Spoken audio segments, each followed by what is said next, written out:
Greetings, you seasonably joyous, yet somehow still miserable accursed. It's David Herle. I've got the political panel with me, Scott Reid, Kory Teneycke, and Jordan Leichnitz, and we're all here with a very important programming note. Typically, this pod takes the week after Christmas off. That's not happening this year.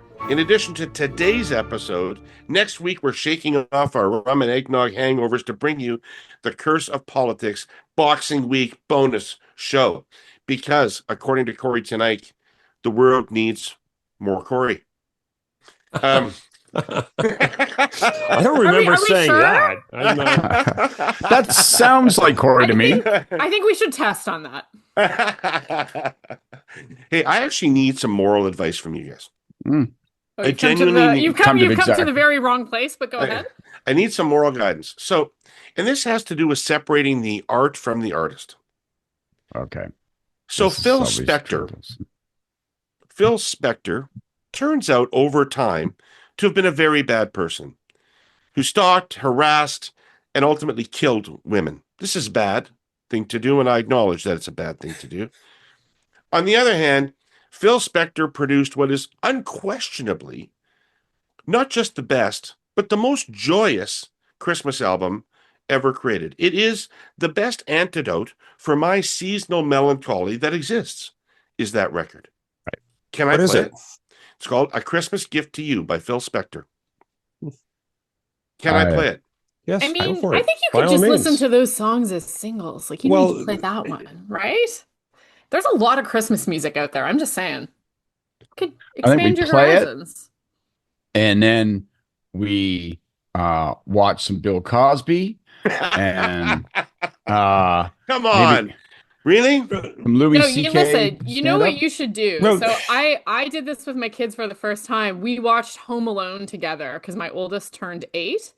And guys, let me tell you, that movie holds up so well. So well. Like, it is still immaculate. Like, 1990 to 2025, no notes. Question. It's fabulous. There is good older content out there, friends. Right. Well, my argument would be, David, there's probably a lot of music that you like that comes from people who have done things in their life that are very disreputable, or that you wouldn't support if you knew, and you listen to it happily in ignorance. Just divorce the music from that. Like, there's all kinds of, weird things that many artists have done, and appreciate the art. I don't know. I struggle with this, man. Crimes and Misdemeanors by Woody Allen, as David knows, is my all-time favorite film. And it's hard to be there for Woody these days. Like, after that documentary a couple years ago, really hard to stay there for Woody. Going up with Epstein. Woody did a lot of Woody. Well, Woody is not good, Woody. Like, does it give you the ick to think about it? Then it's probably going to wreck the experience a little bit. So I would just, there's lots of other good stuff out there. Do you actually know what I'm talking about, Jordan? think- Do you know how good this record is? Have you heard? I have heard it. Yes, I have heard it. Yeah. But don't you think a movie is different? Like, I would concede that point on Woody Allen. Like, but or Bill Cosby. You're actually watching this person, and how can you get into the moment of what that art is when you're looking at the face of this person who's done some pretty terrible things? I think you can create a little more distance when you're listening to a song than you can watching a movie. But anyway, maybe that's just how my brain works. Well, I don't know that I'll be able to get through the whole season without Darlene Love. Probably going to break down at some point. All right. So what are we doing this week? We're going to talk about we're going to do a year in review. Political year in review. Our favorite political development of the year, most disappointing development of the year, who's the next former leader to make it insta-official with Katy Perry, all that stuff. Plus, Mr. Pinsent will call for our 2025 wrap-up, Hey You. And in next week's pod, we'll look at the political year ahead. So come back for that. All right. Let's get to this. Let's get to this thing here. And all right, Scott, I'm going to start with you. What is your favorite political development of the year? Well, development is a strange word. Like, I was like, is that favorite moment? Favorite development seems like, it was like, some chemical reaction that then, like, This is so you. propelled itself forward. So I ended up just going with, thank you. I'll take that as a compliment. I went like my favorite moment. And I think my favorite moment, I think maybe the most important moment as I look back on the year, and I looked up the date, March 28th. Mark Carney says our old relationship with the U.S. is over, and it was a simple, unadorned, plain-spoken statement of fact, and it sort of slapped Canadians across the face. And I think, I mean, in fact, it made headlines around the world, right? But to me, the reason it's so critical is it kind of captures in one small few words the essence of what this year has been all about and how Canadian politics has reformed around the threat that Donald Trump has presented. It's a real statement about Carney and the unpredictable chemical appeal that he ended up having for Canadians in this circumstance, purpose built to deal with this problem at this moment. And it also, in its sort of spareness, I think perfectly contrasts Carney with Trudeau, with Trump, and with Poilievre.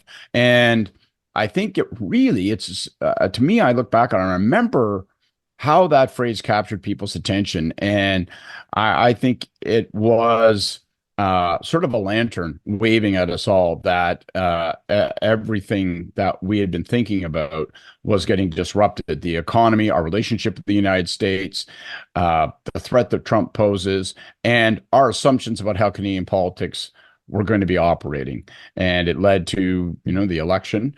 It led to Carney defeating Poilievre. It led to the collapse and challenges that Poilievre continues to have. And 2026 is going to be as much about Donald Trump trade and Canadian reaction as 2025 was. So that's my moment of the year. That's my development of the year. Every year, right around this moment on the calendar, I say a similar thing. Giving is a core value for our presenting sponsor, TELUS. They do it 365 days a year, and it takes thousands of forms. Core values are like that, eh? They don't take any days off. But seeing as it's officially the season of giving, I thought it'd be timely to share a little of how TELUS and its people give their money, give their time, give their hearts in communities right across Canada. TELUS prides itself on being one of the most giving companies in the world. That doesn't happen without their team members, retirees, and customers who support and participate on 13 TELUS community boards across Canada and 21 around the world. Since 2005, they've contributed over $123 million to more than 10,700 initiatives for underserved citizens, with a focus on youth. The TELUS Friendly Future Foundation, working in partnership with these boards, distributes grants to charities across the country that promote education, health, and well-being. This year alone, $7.1 million has been granted to more than 500 registered Canadian charities, community partners, and projects, benefiting over 1.4 million young people.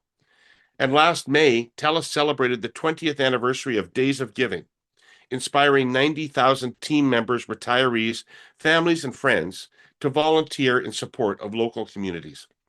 The TELUS team is on track to deliver 1.5 million hours of volunteerism in 2025, contributing to a running total of over 2.5 million days volunteered since the turn of the century. That's an unparalleled legacy of giving, a TELUS core value come to life in continuous acts of kindness, charity, and support. And part of what they mean when they say together, let's make the future friendly. I was going through the list of things we're going to do, and I'm like, man, they're so fucking obvious what most of them are. It's going to be a different kind of discussion. Yeah, I hard to find a lot of argument with that. Let's know what my pick is, though, if you want that one. What's your pick? Well, it's maybe a little self-referential here, but the Doug Ford re-election. Really? You were happy about that? I'm happy about that. Yeah. Because I read the question. We'll allow a second victory lap. Which one did you like the most? Exactly. I'm just being honest. I would agree. I could say something else, but but no, yeah, that was for me. Obviously, just given the amount of time I'd spent on the thing, the most important thing, and the thing I felt best about over the past year. I'm not saying it's the most important thing that happened to the country, but I think it is a important thing that happened to the country. But how many times has a party won 3 straight majorities in Ontario? Well, this is a second time since 1959, but it's the first time where that leader has gotten more vote with each successive reelection. That's never happened.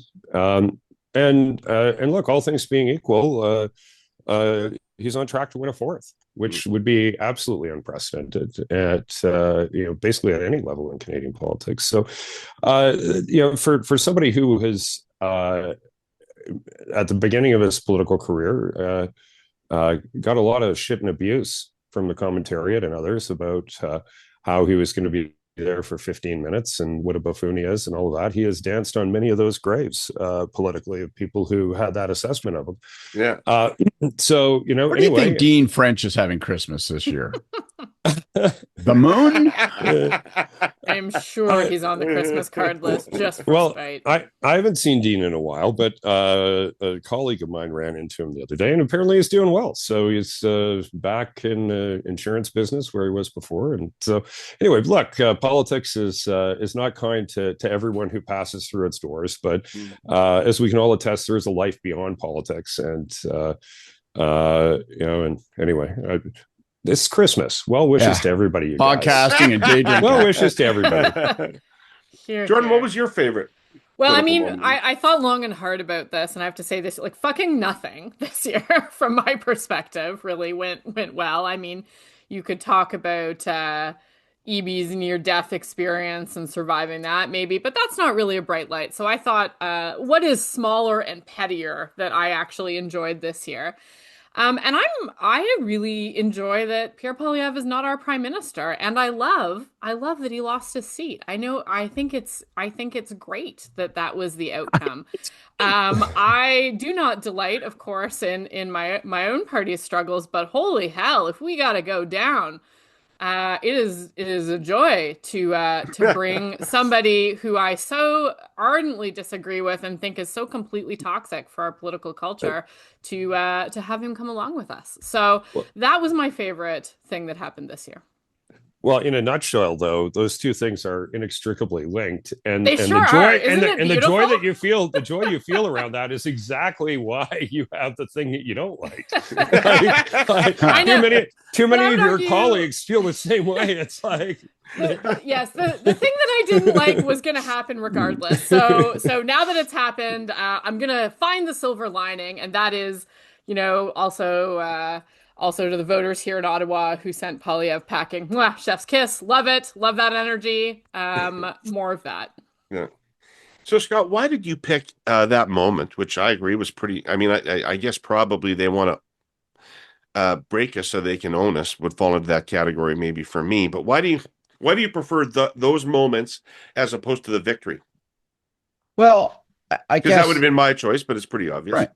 Well, I mean, I really am making that my choice in many respects, but I was trying to think of, well, what was in my brain? I really thought, well, what was the moment that most sort of personified that or captured all of that? And that's, I really think, it is this kind of witch's brew of Poilievre's struggles, Trump and the way he rewired the political demand that voters were making of their leaders. And that just that one moment, I mean, it was early, it was in March, right? And to me, it absolutely packaged up the truth of what people were feeling, but it maybe hadn't quite yet said out loud. And you go, oh shit, yeah. Like, so that means everything is different now, right? And everything is different now. Right. And I also really quite like the plainness of how it was said. It's just such like it's not some soaring piece of rhetoric, and it wasn't delivered with punch. It was just like, your cat is fat, and our relationship with the U.S. is. But like, don't you find he's moved off of that? Like, that is, to me, that is a Carney that we just don't see anymore. Really? In what way? Like in terms of the assessment of the U.S.?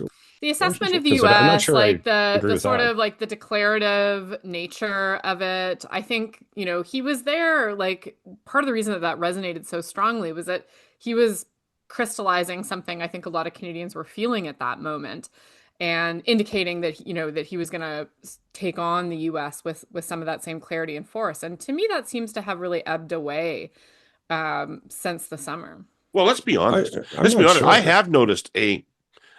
have noticed a shift in his rhetoric about the United States post ad business.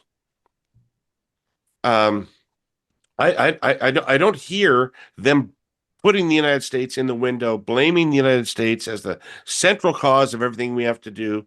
I have, like Jordan, sensed a shift. Yeah. And I think Carney, I think something was said by Trump around that fucking ad that changed things. Yeah, I have a hard time imagining him saying that today. Yeah, you notice the absence of that motivating construct in his political talk. And I assume, yeah, I assume it's You call for it because all the time, and they're resolutely not doing it. they're Right? resolutely not doing it. And so there's only one logical explanation, which is that he knows that Trump will use the full force of his office to inflict harm on us. And though it might be satisfying then as prime minister to talk tough that way, you have to be worried about who will pay the consequences. Well, It'll is that be what happened? workers. Like let's rewind the tape on that. Yep. We were promised another 10% in tariffs. Where did that fucking go? Nowhere. It went nowhere, and it went nowhere because in a way, and like I'm happy to have this conversation around the ad. I think it's the best fucking thing that ever happened to this trade arrangement, in a way, in that it actually pushed to the fore at a time when the Supreme Court is looking at this issue, stripped any pretense of this being anything but arbitrary action by the president. It's not about fentanyl. It's not about security. It's not about any of these things that he needs to use as a legal justification. It's I got up in the morning and I didn't like what you did, therefore you're getting a tariff. And the fact that it was with Canada, way more impactful than that being true of, say, Colombia or Brazil or other countries. Right. Canada is viewed differently in Congress than any of those other places. It's, I assume, viewed differently at the Supreme Court than any of those other places. And I think it proved the lie in a way that the apologists for Trump couldn't paper over. That's why we don't have the 10% tariffs. It's not because he didn't want to do them. It's because somebody said to him, "Sir, you're going to lose the case if you do that." And the fact that it bit him so hard that he still talks about it, that it still bothers him, is you've taken flack like that, you're over the target. Right. And that is absolutely the target. I think Carney talking about it less doesn't mean that it's less in the window. Like I would agree he's talking about it less. I think it's motivating politics right down to the very core of its DNA in Canada right now. Still. Well, it's been a year, hasn't it? I mean, last December around this time, it would have been pretty much impossible to predict or even imagine how much would change by now. It's been head-shaking change, to put it mildly. Change there's really no going back from, to paraphrase our prime minister. But it was change that focused the mind. Canadians are pulling together more now, like a band that's gotten tighter and better. Differences that seemed important a year ago now feel like squabbles. There is serious work ahead and national resolve to get it done. That's certainly the way our sponsor, CN, chooses to look at things. Canada, to paraphrase someone else, has cards, and we are all in the process of figuring out how to play them. We have things the world needs: the best grain and lumber on earth, critical minerals, oil and gas, hydroelectric power, and yes, manufactured goods. There are customers and trading partners interested in all of those things, and a lot of it will have to travel to market on CN's tracks. But you only have to glance at the headlines nowadays to understand our most precious commodity. We have peace and remarkable social cohesion. We've spared ourselves many of the horrors taking place elsewhere. In that sense, we cannot be described as anything other than fortunate. So, in the spirit of this lovely season, CN wants to express deep gratitude for the things I've mentioned, but also to its nearly 25,000 railroaders and their families, people who keep our shelves stocked and economy humming. Those railroaders will be out there this week, reporting for work, as many of us relax with our families. May their and your holidays be warm and filled with happiness. Peace be upon all of us. Well, the economic threat is, I think, the tariff threat is lasting more than the 51st state threat. But the 51st state threat was a pretty important part of It's still, that's still there. Read the security strategy. No. I know, like, I know it's there, but it's not in the discourse in Canada. Like, if you watch the polls, that there's a big gap growing between how people respond to the United States economic efforts to hurt Canada versus the United States existential threat to Canada. Well, despite the claims of Ron DeSantis, Canadian tourism is still way down. Might be being displaced by Russian oligarchs and folks from Gulf states dropping off presents to Mar-a-Lago. But Canadian tourism has not rebounded in the United States. And I think if you were to, do a poll of folks in Ottawa as to who the least popular person in the city is, it's probably the U.S. ambassador. Like, it's, there is a lot of deep animosity out there. I was riding an elevator down from in one of the office towers in Toronto a couple of weeks ago, and I was listening to two lawyers talking about what they're going to be doing over the holidays, and one was going to Phoenix and said, "Well, I'm not telling any of my clients because I when I've gone down there and people have found out about it, I've gotten a huge blast of shit." Yeah, and they were then talking about, well, for some people that's a big thing, and like some people it isn't, but it's like what Trump is doing to their businesses and their lives is really motivating that. So I think that's probably true to a certain extent across the board. Like, Ontario is getting it harder than the rest of the country when it comes to Trump tariffs. But it's not alone in that. BC and softwood lumber stuff, not great. There's a lot of people who are feeling pain as a result of what the U.S. is doing, and the forgiveness-o-meter of the U.S. and the president is at zero. Right. All right. Next category: most disappointing political development of the year. Kory Teneycke. Well, you are not the most disappointing development, but I'm asking you what. Well, not surprising because we talked about it a lot on the show.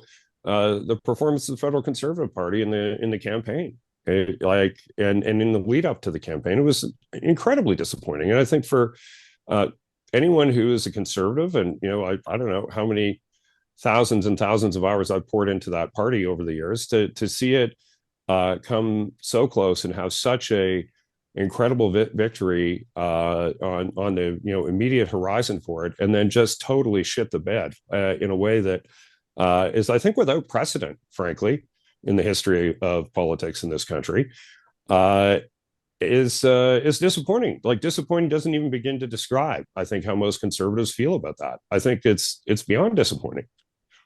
Right.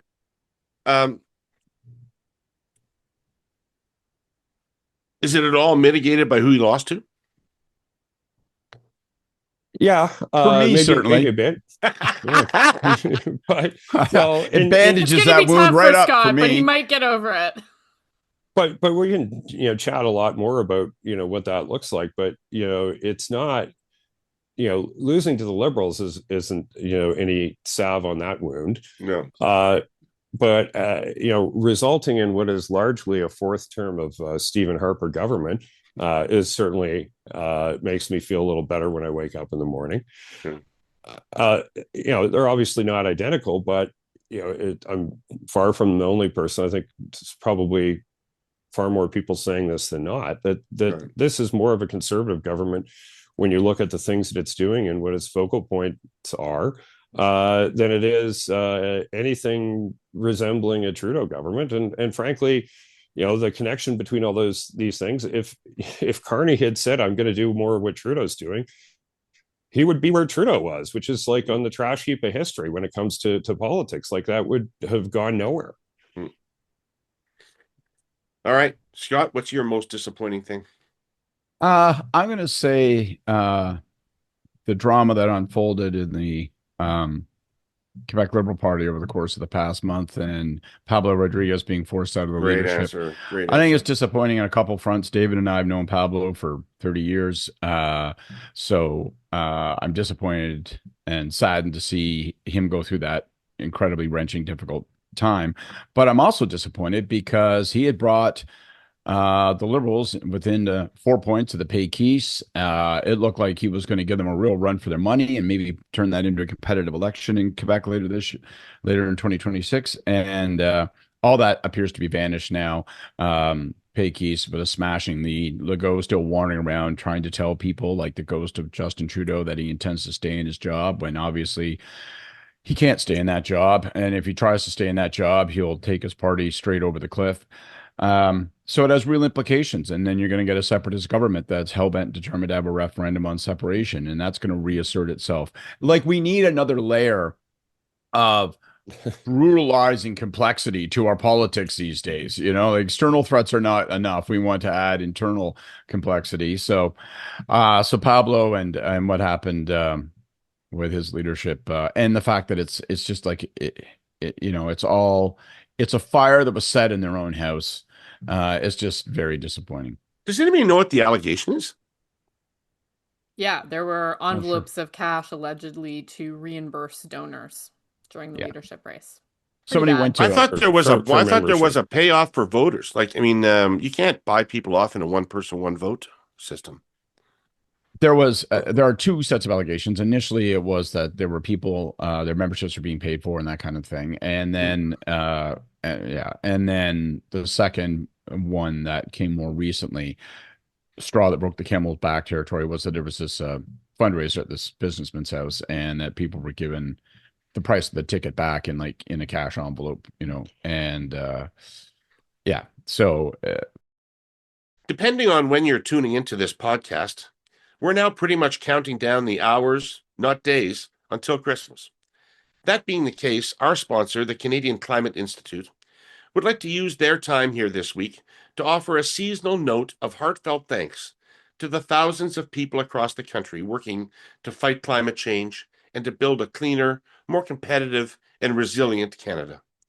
That work can be challenging at times, but your hard work and dedication to a better future for all of us hasn't gone unnoticed.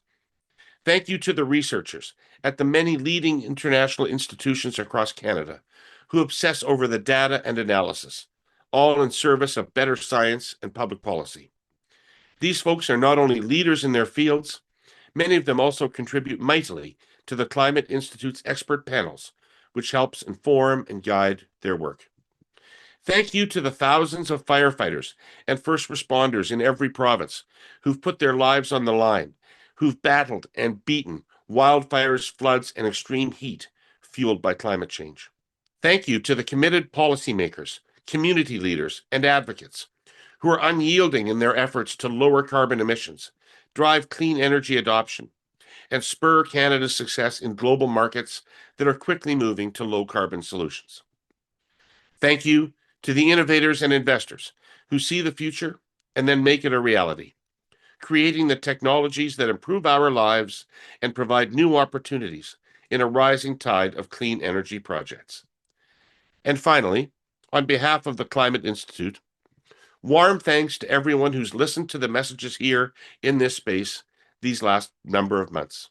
The Institute will be back in 2026 on the podcast, I'm chuffed to say, and they wish you all a safe and happy holiday season. There's such an easy solution to this. And I hope that people organizing leadership races, and there's a few of them out there, like BC right now, you get rid of any cash memberships. The only way that you can actually have a membership is via a credit card in your own name, not a prepaid credit card, not one that you can go and spoof. But you need to have some way of verifying that the money for the membership is coming from the individual who is signing up. And there are ways to do that that have been used in a number of leaderships. Got to do that. Otherwise, you're inviting this kind of shit, and it is shit. Shouldn't be happening. And like, I think it's terrible for Canada that Rodriguez has gone down. But like, if he thought that the shit that you could pull off in, the 80s and the 90s or in times prior to that is going to pass muster today, I don't know, man. That's what are the odds? What are the odds, though, that he had any idea what this fundraiser was doing? I don't think there's any evidence that he was aware specifically, but it doesn't matter. Like, if someone on your campaign feels comfortable doing stuff like that, it's on you. Like, what are you suggesting? Like, someone has to prove that he signed off on it?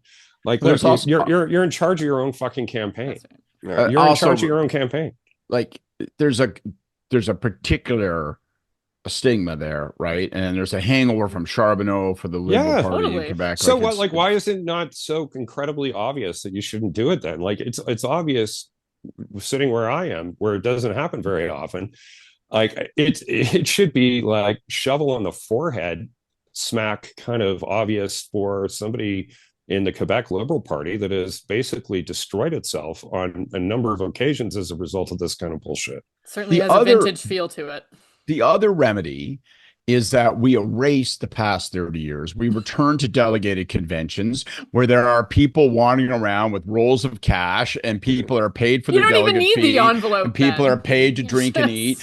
And we just mix it up like junior A hockey the way we used to. Like that would be a solution also.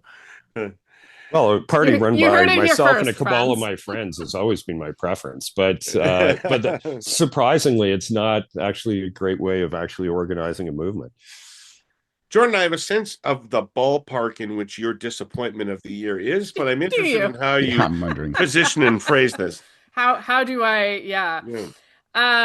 So I mean, I think no surprise, the most disappointing thing of the year is the complete devastation of the federal New Democrats. That is the only way I think to describe the outcome of the election and the implications of it. But I would actually go, I think, even a little bit broader than that. It has been so disappointing to see that even despite the pretty fucking instrumental role that a lot of progressive voters, a lot of women, have played in getting Carney to where he is today, that this government seems bent not only on ignoring the center left, but actively giving it the finger every single day in a variety of ways under the guise of creating space from Trudeau. I think it's unfortunate for a few reasons, because I think that it is not broadly representative of what many Canadians want their government to be doing. I think it does create a real imbalance within Parliament and within government. And I think, we see, and, David, you've made this point previously as well, but we're seeing it play out, that we are in a time of difficult decisions. We're in a time where government's made a lot of decisions, for example, to cut spending in different places so it can reallocate in others. And the main opposition, as it is now the Conservatives, and that center-left voice is very, very limited within government and within Parliament. The main opposition is cheering to cut deeper, go faster. And I think that that's ultimately can be very harmful for the country. So that is my most disappointing outcome by a long shot. But I would say a second thing that really bothered me this year and really worried me, and we've talked about it on the pod before, but was the shift we've seen in Canada in the discourse around immigration. This is something that really I find really worrying. We've seen such a rapid drop in public support, such a rapid shift in how people think about immigration in Canada, not just temporary immigration, but immigration across the board, a real loss of trust in the program. And we're seeing it being weaponized politically for the first time in a pretty regular and systematic way by the Conservatives. And I find that really worrying. I think that's really bad for our country. I think it's concerning for a number of reasons. So those are my two biggest disappointments this year. But isn't your disappointment actually what's going to make you happy next year? Like, what you're saying as to ignoring some of those progressive voters, I think there'll be some evolution that's in the favor of the NDP, giving some of those folks voice. But what I think is also going to be happening at the same time is I think the Liberals are going to be peeling off and making more permanent the support of some of the previous normalized conservative voters who I think are for the exact same reasons, finding themselves more comfortable in this government than they ever thought they would be. But like, there's a bit of political realignment going on. That said, the fact that your favorite thing was Polyev going down, as long as Polyev's around, I think these two emotions, which are in balance, I think the hatred of Polyev is greater than the disappointment in not hearing the prime minister give voice to some of the things that are more of the Trudeau era when it comes to those issues. Okay. Yeah, I don't disagree with you on any of those points. Did you know that Canada is a global leader in the production of medical isotopes? Canadian isotopes are life-saving tools used around the world every day to diagnose and treat cancers, sterilize medical equipment, and advance medical research. For decades, Canadian nuclear innovation has powered breakthroughs across healthcare, industry, and research.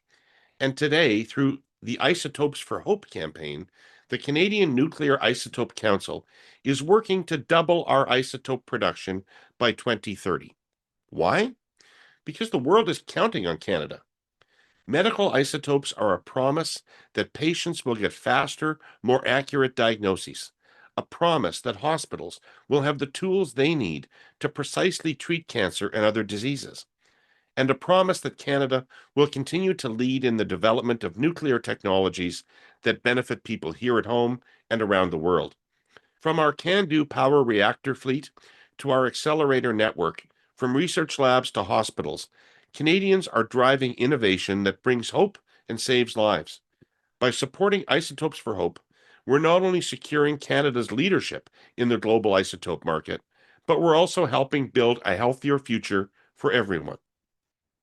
The world is counting on us, but we can only rise to this challenge if we work together. It will take all of us, industry, the healthcare sector, governments, and the scientific community, all aligned to maximize the potential of Canadian-made isotopes and ensure that we continue to bring hope to patients when they need it most. Learn more at www.canadianisotopes.ca. So let's argue a little bit, Jordan, about this, because you were sort of picking up where Kory left off, as Carney is the sort of fourth Stephen Harper term or something, and you said he's giving progressive voters the finger. This is some sort of shorthand that his political opponents are using, but I don't think it's fair. Like, I mean, that MOU with Alberta has serious environmental considerations in it that would not have been there if Polyev or a conservative had been negotiating that deal with Smith. He is continuing to fund late-stage Trudeau social programs like dental care, pharmacare, child care, are all being funded at same or increased levels at which they were at. I mean, I think it's fair to say that it's not the center left or left government that Trudeau was, but I think it's well within the range of the historic scope of the Liberal Party. Well, I mean, the historic scope of the Liberal Party, I think it's fair to say, is extremely broad on these policies. So I'm not sure that in itself negates the argument. And look, when it comes to the MOU, you're correct about that. This is a different MOU, I think, than one that you would have seen negotiated by a true conservative government. But I would make the case that it's not about one specific policy piece. This is rather about an orientation that Carney is bringing to government that has bound up pretty much anything, and especially things that are symbolically associated with the left flank of the Liberal Party, with Trudeau, and hucked it all entirely out the window. And so I think about things like, his missteps, for example, on gender that have happened, some awkwardness around that early in his cabinet formation that he then had to correct, where you had to have the Liberal Women's Caucus fighting hard to ensure that there was going to be continued funding for gender, programming in the country, which, by the way, is mostly shelters and domestic violence things. So, there is a number of things, I think, that you can point to as well that he didn't campaign on, that he is enacting, that are very different. So it's true that he's not going in and cutting what has happened to date, for example, in pharmacare. However, he has also been very clear that they're not pursuing any expansion of that in the provinces that don't have it, which, by the way, creates inequities across the country in what people have access to. What's he doing instead? This is a lot of this is to create space for funding to go into a massive increase in military spending that he didn't run on, right? So there's a lot of choices there, I think, that really pull this government further to the right. And it's not just like it is the symbolic stuff, but there are also material differences here. The lack of expansion of those social programs is meaningful, right? It means that they're less likely to be kept over the long run as well. So I think that there is a risk to this government as well over the long term because of where its support has come from, that if they continue to do this, if they continue to ignore and marginalize that side of the spectrum, there are going to be people who say that it's not just as good, right? On some of those, though, Jordan, like I gotta really disagree. Like the pharmacare stuff, there isn't a province in the country that wanted it. And like there's some that signed on for political reasons, but that includes NDP governments. Yeah. Like but this Kory, is not at political all, reasons this is are not, reasons. well, okay, then they want it, these, right? but these things are talking about like the gender stuff in cabinet, like it'll get some traction in the faculty lounge, sure. But there's no indication with actual voters on issues and what's driving their ballot selection that even, lands in the top 100. Sure. Like it's not even in the top 100. Like I'm not making just, that argument. Like, so like that, there's stuff that, I would say like pharmacare and dental care more popular than pharmacare, but no province wanted it. And if you were to ask all the provinces, what is your priority? It's like, put more funding into the existing main healthcare system and stop trying to bolt on other things, which at the end of the day actually result in less access to pharmaceuticals, not more, in the assessment of many people who look at this for their living. So like, look, I just don't see those. I see them as friction points for the political class. I don't see any evidence in the numbers that it's actually driving votes. Well, I want to give you another example where I think we may see it drive votes. And this is something we talked about as well pretty recently. But when we look at the impacts of the tariffs and the job losses that have come for that, the government has been very focused on working with the business community to shield companies from the impacts of this. And to be clear, I'm not quibbling about that. But what we are seeing is that, and particularly in Ontario, and you know this very well, Kory, that the layoffs that are happening there are rolling out in those sectors that have been targeted. And those workers they're not being protected, I think, in the way that a lot of them thought that they might be under a Carney government. And this is also this lack of even-handedness in terms of protection when it comes to making those tough choices. That's also part of not having a strong and diversified perspective in the advice that the Prime Minister is getting. I think you're much more over the target with that. Like, I think that does drive votes. I think that is a vulnerability for the government, for sure. I just don't think any of this sort of, call it DEI bullshit or expansion of universal programs, entitlement programs.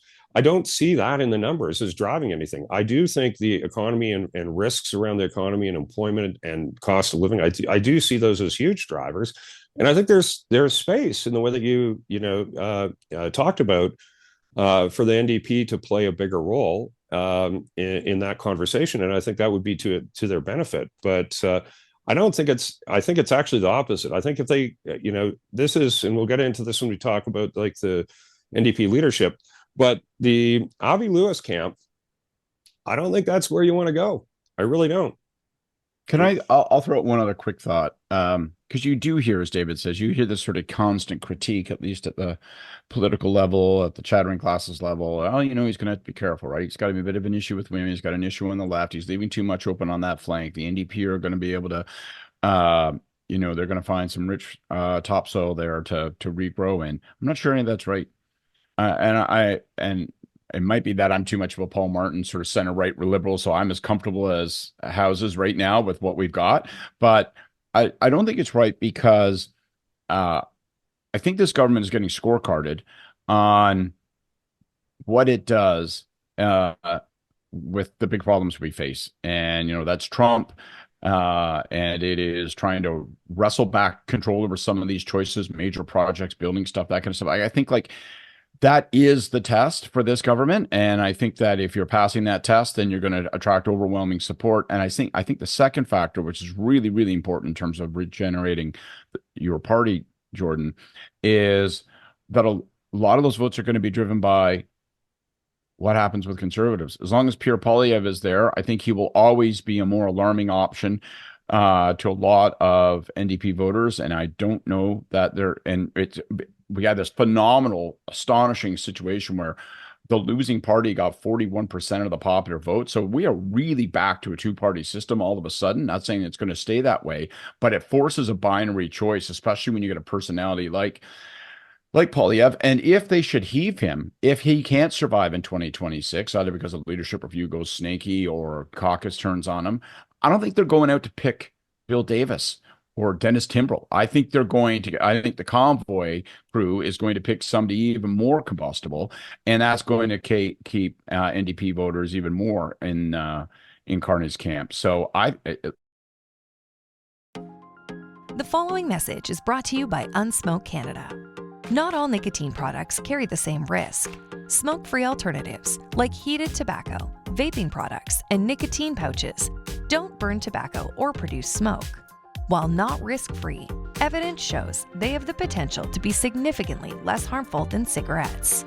Yet, Canadian regulations restrict access and limit communication about these alternatives, keeping adult smokers in the dark.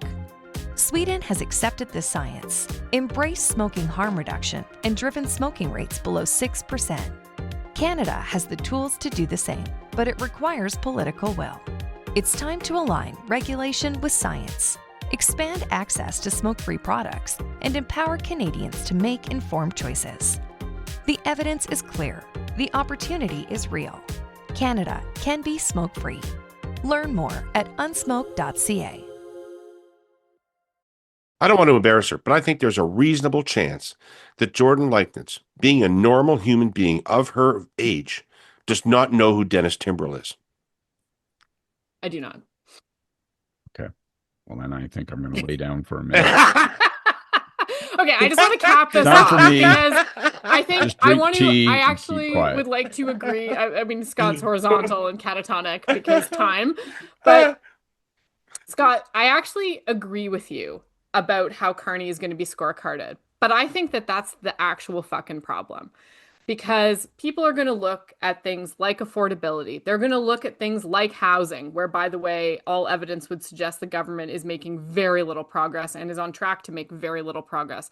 They're going to look at things like employment, jobs, the impacts of their community, where, again, it is at the community level where people are not being protected. They are going to look at those things, and I think that the scorecard will be found wanting in the end. Well, scorecards are all a relative comparison. They're a relative comparison.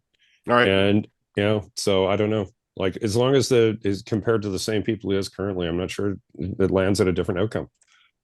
We'll see. Got to move on. My most disappointing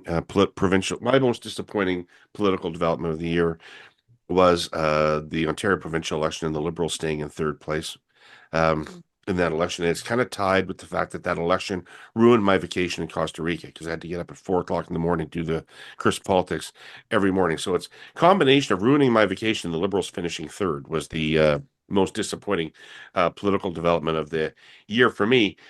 What was the most surprising aspect of the federal campaign to you, Jordan Leichnitz? So I think for me, it was the crispness with which we actually had almost two elections. We had two different elections. We had two different ballot questions, depending on your age and whether or not you owned or rent. It was, I can't recall another election where the dynamics were like that. So if you were an older voter, if you're somebody who owned your own home, you were very concerned about Trump and you were very concerned about tariffs and the 51st state threat.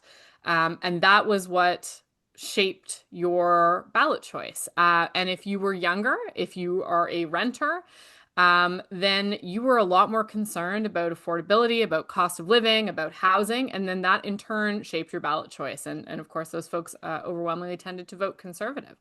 And I think what is intriguing to me and what was surprising to me was just the degree to which that held through the whole campaign, that I think we continue to see that divide in public opinion. That dynamic continues to exist. And I think it's significant because, and we've spoken about this, and Kory has talked about this as well, but it is such an upending of really what the case was over the past 40 years in terms of where the Conservatives could count on their bedrock of support. That is all inverted. It's no longer older voters, right? Like that has now shifted. It is younger voters. So I think we are seeing a realignment in that sense. And certainly what's intriguing to me is that we continue to see that divide. That has persisted beyond the campaign. And so although Carney is flying very high right now and has very comfortable leadership numbers and certainly is still doing okay in approvals, I think that underlying division and that split is something very, very important for the Canadian political scene as we head into the next year as well. That is my choice too. I couldn't agree with you more. That it's that stark divide. It's not a political development. It is what our society is right now, and it's politics reflecting that, which is like Francis Donald. And is it shaping it? By the way, Francis Donald said to me, the biggest factor determining your success going forward in this country is whether or not your parents own a house, right? Yeah. And so, I mean, there is a stark divide between people who feel comfortable and like they are succeeding in this society and in this system, and then other people, mostly younger, not young, because this is a up to 45, 50-year-old phenomenon, younger people who feel it's not working for them at all. They don't have a solution. They're not capitalists. They're not social. They're like, blow shit up. This system isn't working. And so I would argue, and Scott, I'd be interested to hear your take on this particularly. I would argue that over time, that dynamic does not bode well for a centrist political party. That if your economy, if your society is that polarized, that eventually your politics will probably polarize around that too. And Jordan, I would say what's interesting, and Kory, what I would say what's interesting is that disenfranchised group of people do not look left, they look right. Right? Today. Yeah. It's scary. It's a scary dynamic. I guess in a weird way, I'm a bit of an optimist about this, and I'm never an optimist about anything, but I am an optimist that the lesson of history is that when these moments arrive, economic growth tugs things back to the middle and restores our notion of normal. So when you get 3 and 4% growth, enough people join in and benefit those pressures and that pain that creates distorted and distressing politics abate. Right. I don't think you're trapped in an inevitability of these things. Like, I kind of agree with Scott on that. It really depends. Like, people will look at things around national unity, for instance, and say, well, if things keep going like this, the country's going to pull apart. Yeah, probably true, right? But then you do things to pull the country together and to manage those issues. So, like, I don't think we're trapped in a foregone conclusion here as to what's going to happen in politics. In the same way that we've seen these shifts happen in one direction, they can happen in another direction too, depending on what our actions are. But at the end of the day, if you see a huge number of young people who are feeling blocked out, on a semi-permanent or permanent basis from things like home ownership and economic security, get ready for upheaval in your politics and in your society, because over time and over history, that's what drives revolutionary change. So I think we need to be really cognizant of that. My sense is, though, that our politics is responding to that, and I think there's an opportunity in the next number of years to make some progress there. But I don't think it's frankly, and sorry, Jordan, I don't think it's like pharmacare. I don't think it's things like that. I think it's more what you're talking about. I just like that because it's a good policy. Well, but it's not scratching the itch that we're talking about. I agree with that. It's not laissez-faire capitalism either, though, because we've seen where that is taking us, right? But it's more intergenerational wealth transfer. But okay, you go ahead, Jordan. Sorry. Well, I was going to say, I actually think this is far less about left and right, and far more about whether particularly younger voters feel like the institutions of our democracy basically work for them or not.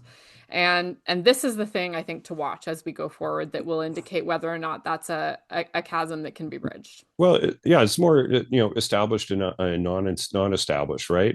Yep. So, like, I think there's going to be debate around inheritance taxes. I think there's going to be debate around things like that, which we haven't really been part of our discourse in the same way. But coming out of the pandemic, you saw people who had money in the stock market get very wealthy, and you saw people who were heavy on debt because the interest rate hikes get very poor, and that happened in a really extreme way in a very short period of time. So like, look, there are things that are driving it, and there are policy solutions to them, but they break out of the mold of the things that we would have been debating in decades past about how you reach out to the disenfranchised. We're not talking about a war on poverty.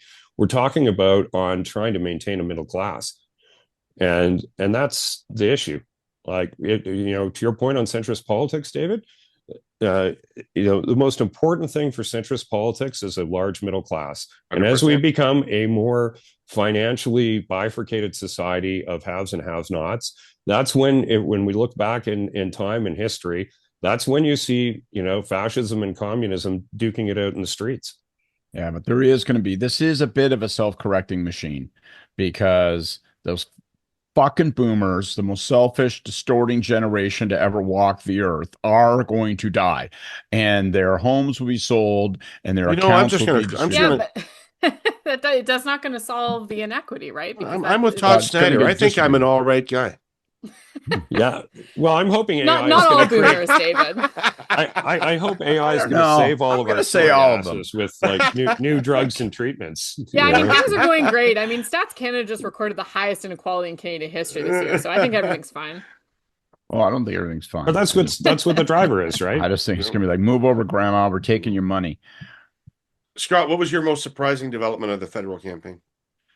The lack of a late campaign move, of a second half of the campaign move by the Liberals. Like, just no sign. They're like, well, we keep throwing the ball, and it's not working. Why don't we run? And obviously, they pulled off a political miracle in many respects, but that majority should have been bagged. And what happened in was a big majority with 2 weeks to go. That's for sure.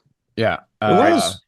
So to me, that was surprising. I really thought that we were all looking at the same thing. Well, and they just stopped sort of campaigning. It felt like, or they stopped. No, they didn't play cards in the second. That's not fair. That is not fair to them. That is not fair to them. What happened is that the Trump thing started to dissipate, and they didn't react to that in the same way that Poilievre didn't react to the Trump dynamic. They didn't react to the dissipation of them. Kory, Doug got the full Trump factor. He got the Trump factor from start to finish of the writ. Carney only got it for about 3/4 of the campaign, and they needed, in the end, to remind people about Poilievre. They need to go negative about Poilievre. Yeah, David, may be partially true, But here's something else that we did, because it's not like the headlines were driving everything in the provincial campaign on that. We didn't go and release a platform of bullshit that everybody hated. 10 days out from the end of the campaign, and the Liberal campaign switched its own narrative. They did change campaigns in the middle of the campaign. My personal view is a bunch of the Trudeau era folks who are around there decided to throw in at the end a bunch of like riders on the bill of, we were right all along on this bullshit you don't like, and that bullshit you don't like, and this thing that really irks you. We're going to let you know that's going to be around if you get reelect us. And they lost the frame. They lost their own frame because they stopped pushing their own frame, and they put a bunch of shit in the window that sounded a lot but like I think Trudeau, the PM liked that list of stuff. Like, he was right in there, Well, I don't know. Well, then blame the PM. But they switched their own campaign narrative. So say they didn't tack. No, they moved to a bunch of shit that people didn't want. Right? We're coming at it. I agree with that 100%. What I'm saying is they should have moved to, hey, look at what an asshole Poilievre is. Yeah, sure. Yeah, that in combination with don't go and put out, like, why did they need a platform? who, other than maybe Tyler Meredith, thought that was a fucking good idea. I don't think Right? even Like, Tyler thought it was a good idea. I don't in think his so. defense. Okay, well, then in his I think his defense, life was they know. So, but beleaguered. it looked like a Tyler Meredith platform. Like, you don't have the idea guy from the last administration that's getting shit canned.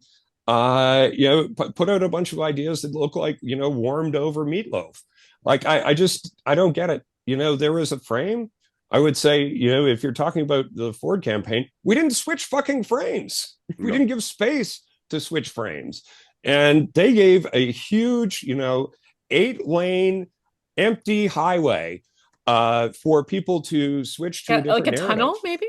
maybe? A tunnel, an excellent tunnel. Right under all the traffic. They let you get where you wanted to go quicker. It's a great idea. I mean, let no one ever say that Doug's not agile. He outran those healthcare numbers. He outran those housing numbers. All the scandals. Just It's like the Roadrunner. That's it. Kory, what is your most surprising aspect of the federal campaign? Well, I thought I sort of, I guess disappointing and surprising. It's Same thing. I don't know.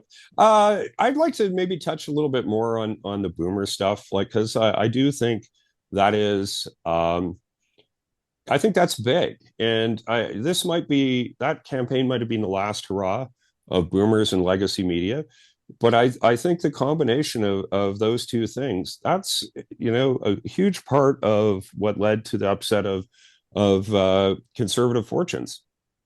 I think the Conservative Party ignored those voters. I think there was an embrace of that. I don't think they ever understood that there is a very important dynamic, especially on things like housing affordability, between people who own a house who don't want to have you go and make their house worth less, and people who don't have a house who want to have cheaper housing. Like, I think there was a dynamic around all of that really a lot of people missed, and I think you just sort of forgot to campaign to them and forgot what their interests might look like and how they might be different. I think they convinced themselves that, well, parents will be really happy to have Junior out of the basement, and then that's more important than their net worth. And guess what? It isn't. So I don't know. I think that dynamic is probably the one that probably needs, to have a big circle drawn around it. Right. Okay. Our last category: strongest ministerial performance in the Carney government. Kory, you want to lead us off? I'll say Dom LeBlanc. For the Liberals, like there are a number of people there. I was thinking Steve McKinnon, but I knew you guys were going to bring that one up, or assume you guys will. But look, most of the provinces, if you think the electorate was frustrated with the Trudeau government, provincial governments, I think even more so, and challenges with the U.S. relationship. We've talked a lot about that. LeBlanc had to straddle both of those issues, both huge issues, and I don't think there would be an Alberta MOU absent Dom LeBlanc. Working with not just Smith, but with Scott Moe and others, was able to get along with everybody, essentially, no matter what position they have, and to keep those lines of communication open and bridge into a new administration. So I think Dom, sort of the diplomat in chief, despite his cabinet portfolios being named different things, I think he's sort of was the Trudeau government's one person you could talk to and have a reasonable conversation, then became the essential diplomat for both with respect to the U.S. and provinces for the federal government under Carney. So I think he deserves some kudos for that. Yeah, excellent. Jordan? Well, I felt compelled to reject the premise of the question because the answer is clearly Carney. And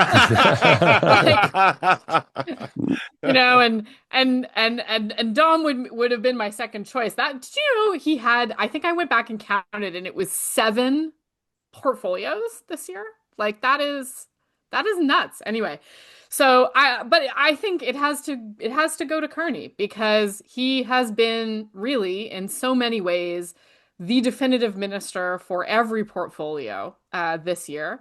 And we can go right back to the beginning where he announced a massive new defense policy while his defense minister was in the air, and all the way right up until natural resources policy. Well, it's true that Hodgson's very significant. Like, everybody is taking their marching orders, their cues from the prime minister to a degree that we haven't seen in a very long time. So I think that the strongest ministerial performance has to go to the Omni Minister, the one, the only, the Prime Minister.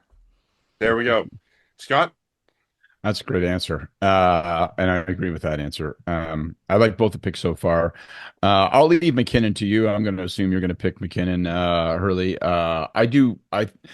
I think of McKinnon and Dom right off the top of my head. The other minister I'm going to single out, I know he's getting some attention, and some of it's cuts both ways recently. But Hodgson, here's another rookie who's come in and has basically been asked to be the driver of the cabinet, been asked to be the right hand for Carney, tackling the energy portfolio. So yes, it was Dom's diplomatic skills. Yes, it was the insistence on resetting the relationship between the prime minister and Dom with Smith. But Hodgson's his authority as someone who comes in with the private sector, has the ability to do these things and talk about these things sensibly. I think it's been a really important factor, and I think it's been definitive. I think the character of this government, as much as it's defined by Carney, is it's echoed by Hodgson. And I can remember right after the election, I was sent out to Calgary, meet with an energy client, asked to come and meet with their board, and they all didn't believe that anything was going to happen, and went back, met with them a few weeks ago, and they all admitted that they didn't believe that things were going to be different. They feel that they are different, and they credit the prime minister and Hodgson. Yeah, my choice would have been a 50-50 pick 'em between Hodgson and McKinnon. Dom's a great choice, and Jordan's rationale is impeccable. But I think Hodgson has, for a complete and utter rookie to politics, and I mean a complete and utter rookie to politics. I'm not saying he's good at politics, although he did get a floor crosser, which is a little bit more political than you would have expected. But more to the point is the way he's grabbed the reins of government. He is, right off the bat, incredibly important to the decision-making of this government. He's deferred to by his colleagues. He has the confidence of the PM. So Hodgson has been fucking amazing. But McKinnon, I do want to talk about McKinnon, because McKinnon, and you all think I'm going to pick him because he's a friend of mine, and indeed he is a very long-time friend of mine.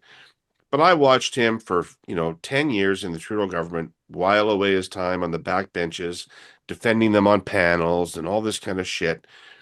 And then leadership comes along, and a guy gets elected that Steve's never even met. Despite his long history in the Liberal Party, he doesn't know this guy from a hole in the ground.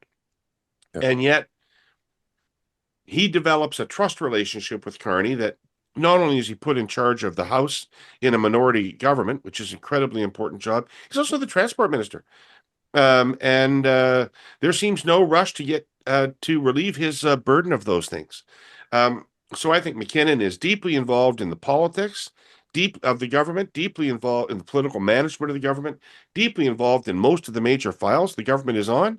And he has earned that, because it comes from no relationship with the existing prime minister and no history. This is a purely what Carney saw. He said, I'm going to give these guys these tasks. So I think, and they've been performed well. So McKinnon, you're doing great. And you're my minister of the year.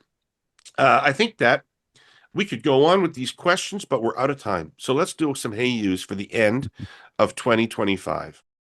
Ladies and gentlemen, please return to your seats. The hey yous are about to begin. Jordan, you're I always have one, as you know. Yeah. So I could not but cap off the year with yet more free advice for the PMO, which I'm sure that they will file appropriately.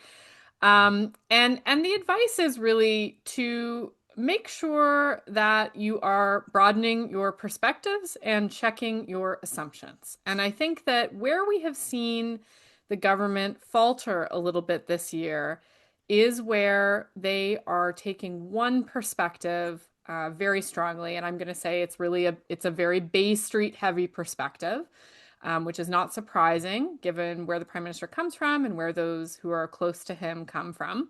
But it's not a complete picture of what's happening in the country, and it's not a complete picture of how voters understand what's happening in the country. And I think that there's a real danger there for the government, for the Prime Minister, when he talks about, for example, economic growth and productivity growth as the path for Canada out of the impacts of this tariff war. When he talks about relying increasingly on the use of AI to achieve those things. Even when he talks about the big resource projects and the building and the infrastructure that he's going to do across the country. These are all variously things that will have very uneven impacts across the economy, things that Canadians think are maybe actively coming for their own jobs when we talk about things like AI, and things that are going to have a very, very long lead time before they actually lead to employment that people are going to see in their own communities. And I would argue more broadly that the thing to watch out for there is that when you talk about growing economic prosperity within the system that we currently have, there are way too many Canadians who quite rightly feel that they do not get a slice of that growth, that does not benefit them, that they do not win when things are just getting better more broadly for the economy and businesses are making more money, that they are not necessarily seeing a benefit from that. So make sure that you are getting advice from people who understand that disconnect and who can see it and who can track it, and make sure that you are speaking to that and not just to that audience in Bay Street. So, there you go. So I got one that's, kind of bridges to, it's kind of to the Prime Minister and also to the Quebec Liberal Party. We talked a little bit about Pablo falling. We're probably going to see a PQ government this year, and as a result, we could be in a referendum in the term of office of this government. I don't think the Quebec Liberal Party is on its own going to figure out a leadership with a champion that can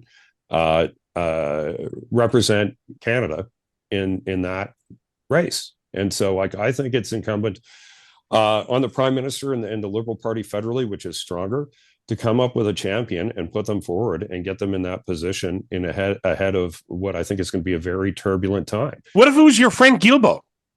I'm glad you brought that up, because there was, I'm trying to remember which pollster it was, whether it was Angus or who it was, but you're firing, I think it was Coletto actually, popularity of politicians in the province of Quebec. Do you know who's more popular in Quebec than Stephen Guilbeault? Doug Ford. Doug Ford is. So, fuck that guy. He's a single issue candidate. Sorry, Stephen. You are not the guy who's going to, defeat separatism in Quebec. You're maybe the guy to be the climate warrior. But that's I can't believe you didn't honorable task. mention him for best minister, by the way. Oh, right. Well, probably best for the Conservatives. But I'm thinking more like a Jolie. I like somebody who is a top drawer personality with high numbers, and hers are better than Guilbeault's in Quebec. And she is a senior minister in this government who has a lot of sway. I would be looking for somebody like that to go and take over the Quebec Liberal Party, because you're going to be leaning on whoever is in that job to be a partner in a fight in a referendum campaign in Quebec in the next 12 months, possibly. So I would take that a lot more seriously. People are focusing on a lot of other issues right now, but I'll throw a shout out to Jerry Butts and others who've been raising this issue as something that people aren't keeping their eye on enough. And I agree with them. This is a big thing that's coming down the tracks, and Pablo was well positioned, it looked like, to play that role.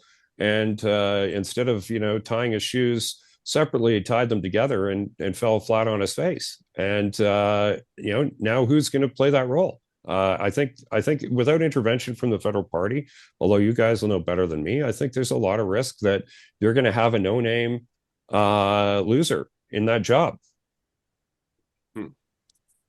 Yeah. I think it's an interesting take. My choice would be Champagne, but I've Oh, he could be good. He could be good in that. Well, I think it helps. I asked him. I had him on. French Quebec. I did an interview with him last week for an upcoming Hurley Burley, and I asked him what would be the argument for Canada in the referendum, and he said stability. Mm-hmm.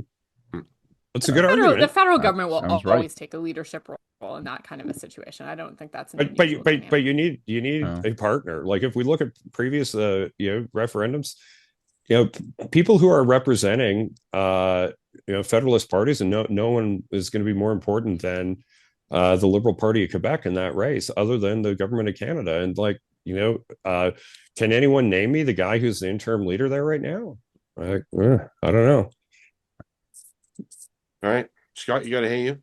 Yeah. I mean, I adopted a perspective. I since the wrap up of 2025, I decided to make my Hey You a fuck you, thinking of that group of people that over the course of the year have bothered me the most. And without a shadow of a doubt, the group of people who have bothered me most in 2025, with all that it has brought and seen and shared for us, are that band of people who Canadians who still are for Trump or make excuses for Trump, and I host radio sometimes. People are always calling in, Donald Trump, he's got good ideas. Look at what he's doing, the stock market, the economy. All you liberals say Donald Trump. And just, this is the kind of thing we need. Maybe this is the wake up call we need to get our feet underneath us as a country. Trump's this is a disguised favor, or I still like him. And I just, what? Go fuck yourselves. If after this year, if after everything we've witnessed, all the vulgarity and destruction that trails behind him, if you're still for Donald Trump, and especially if you're still for Donald Trump and you live in Canada, just get bent. All right. Well, who could disagree with that? Only Scott could have a negative Hey You at the end of this particular year. For my Hey You is it is I've used it a lot, but I'm going to drag it out one more time. I presume this is the last time I can do it.